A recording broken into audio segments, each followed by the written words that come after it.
सामलोंग जाते थे, घाघरा जाते थे, प्यारा गेट जाते थे, बड़ाम जाते थे, तो हम क्या देखते थे? हम डरे डरे जाते थे। यहाँ भी आपका कहते सूट भी बहाया भी जाते थे तो डरे डरे जाते, कहीं भी जाते थे तो डरे डरे जाते थे। लेकिन आज वो जो है कि जो जगह का नाम हमने लिया, वहाँ आपको 1 इंच भी कहीं जगह जमीन नहीं मिलेगा। वहाँ 1 इंच भी आपको आज के तारीख में कोई डर नहीं है। तो इसीलिए इस बात को कहना चाह रहे हैं कि ये कूदागाड़ा भी कल के तारीख में वही होगा, राजा उलातू पारिस भी यही होगा, यही होना है। आज से चाहे हम 20 साल बाद जाए, चाहे 50 साल बाद जाए, बहुत सारे लोगों का यहाँ जीवन नहीं रहेगा। लेकिन जो हमारा जो भविष्य है, उस भविष्य को बचाने के लिए अगर हमको करना है तो आत्मा का भी और पेट का भी, दोनों का संतुलन को बनाए रखने के लिए, और दोनों में निराश नहीं होना है। आत्मा जो है आपका अपने अंदर आप खुद ही कर सकते हैं, और पेट जो है आपका मेहनत आपको उसको भर सकता है।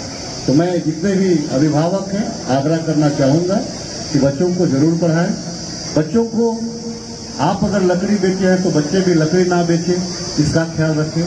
और चूंकि यह एक धार्मिक कार्यक्रम है, फिर भी आपने इस बार का जो महापर्व था, चुनाव का महापर्व था, लोकसभा का चुनाव था, आपने भाग लिया, आपने पार्टिसिपेट किया, और खिजड़ी से आपने प्रोत्साहित करके 22,000 से आपने जो लीडिंग दिया है पार्टी, क्योंकि पार्टी का नहीं है, लेकिन जो आपने सहयोग किया है, जो समर्थन दिया है इस महापर्व में, उसके लिए भी मैं आप तमाम लोगों को आभार व्यक्त करता हूं। तमाम लोगों का फिर से दिल की गहराइयों से आपको धन्यवाद बोलता हूं, इस आशा विश्वास के साथ कि आने वाले दिनों में हम आज अगर मुट्ठी हैं तो ये मुट्ठी हमेशा रहना चाहिए। अंगुली बनेंगे तो कमजोर पड़ जाएंगे, अब मुट्ठी बनेंगे तो दुनिया भी डरेगी हमसे कि कहा जाने कब एक मुक्का मार देते। तो इसीलिए हमको ये कहा अब तो सोबेन बुझाओ भूखा है, हिंदी है बुझाओ। तो अब तो मोटा मोटी सारे वक्ताओं ने अपनी अपनी बातों को रखा। देखिए, मैं 2 चीज कहना चाहता हूं। मेरे डिक्शनरी में भी कोई ना शब्द नहीं है, मैं भी अपने शब्द अपने पास में ना नहीं रखता हूं, और उम्मीद और विश्वास करता हूं कि जो काम आया है वो मुझसे हो पाएगा। लेकिन होने के लिए जो जो जरूरतें हैं उसको करना पड़ता है, कोई भी काम हो, कोई भी काम के लिए। इसीलिए मैं कभी भी, कोई भी लोग आते हैं हमारे पास में, तो मैं ना नहीं बोलता हूं, प्रयास करता हूं, देखता हूं, कोशिश करना चाहिए, मैं यही सबको बोलता हूं। और आज मैं बधाई दूंगा आप तमाम लोगों को कि आप लोगों का यही शब्द, यही कोशिश, यही मेहनत कितने लोगों से हो सकता है कि आप लोगों ने संपर्क किया होगा, कितने लोगों ने यहाँ पे सहयोग दिया होगा। बहुत सारे लोगों का यहाँ पे मानसिक सहयोग रहा होगा, आर्थिक सहयोग रहा होगा, या फिर आपका मनोबल बढ़ाने के लिए आपको प्रोत्साहित किया होगा। लेकिन किसी न किसी रूप से आपको प्रोत्साहित किया, सहयोग किया, तभी जो है कि ये सफलता आप तमाम लोगों को लगा। और मैं इसके लिए आपका जो दृढ़ इच्छा शक्ति है उसके लिए मैं आपको बधाई दूंगा।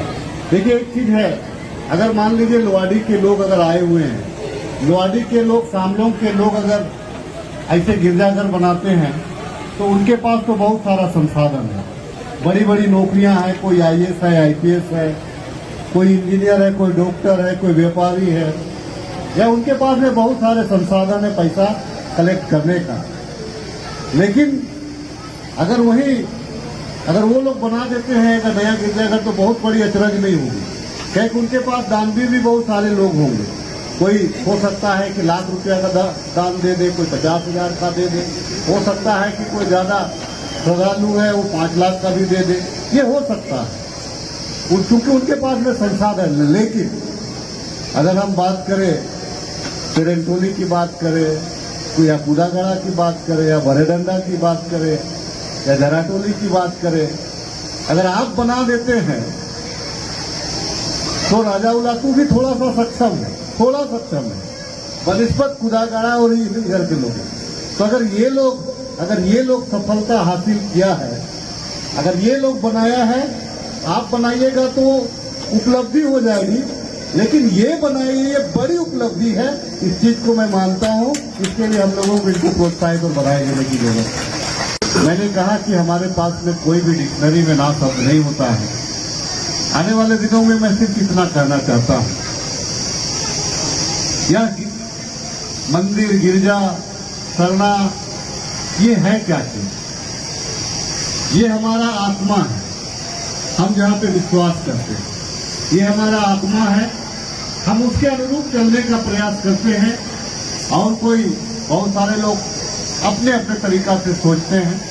तो ये जो गिरजा, जो घर बना है, इसमें हमारा आत्मा का शुद्धि होगा, शरीर का शुद्धि नहीं होगा। ये जो यहाँ पे जो गिरजा घर बना है, इसमें शरीर का शुद्धि नहीं होगा। ठीक है, अगर आप मान लीजिए प्रसाद लिए हैं तो आप खा सकते हैं कि भाई ये आत्मा का संतुलन ये, लेकिन वो आपको ताकत देता है। वो ताकत देगा कि भाई हमको ठीक है, हमको अच्छा करना है। पाप पुण्य क्या है? धर्म के आधार से आप समझते हैं, धर्म के आधार से आप जानते हैं। तो ये आपका आत्मा का शुद्धि होता है, लेकिन ये पेट का शुद्धि या शरीर का शुद्धि नहीं होता है। अगर आत्मा का शुद्धि करना है, अगर अपने अंतरात्मा को अगर संतुष्ट रखना है और बढ़िया से धार्मिक काम करना है, तो सबसे पहले आपको पेट को संतुष्ट करना होगा। अगर आपका पेट भरा हुआ है, आपके पास में संसाधन है, तो आपके मन में बहुत खराब शब्द नहीं आएंगे। पेट को मैं इसीलिए कह रहा था, जो बच्चे यहाँ पे डांस कर रहे थे, जो बच्चियां यहाँ पे डांस कर रही थी, जो परफॉर्मेंस इन्होंने दिया, मैं इसीलिए सबको कह रहा हूँ, पेट इसीलिए जरूरी है कि अगर आत्मा हमारा शुद्ध है तो हमको अपना पेट के लिए भी हमको प्रयास करना चाहिए, समाज के लिए प्रयास करना चाहिए। और प्रयास ये होना चाहिए कि हमारे जो बाल बच्चे हैं उनको बढ़िया से पढ़ाना लिखाना है, बढ़िया से पढ़ाना लिखाना है, ताकि जो है आने वाला दिन में उसका पेट भरा रहेगा तो उसका आत्मा भी उसी ओर काम करेगा, वो भी धार्मिक प्रवृत्ति का बनेगा, वो भी पूजा पाठ में अपना हिस्सेदारी लेगा। और जब पेटे नहीं भरा रहेगा तो कोई जितना कर लीजिएगा तो नहीं होगा। आज से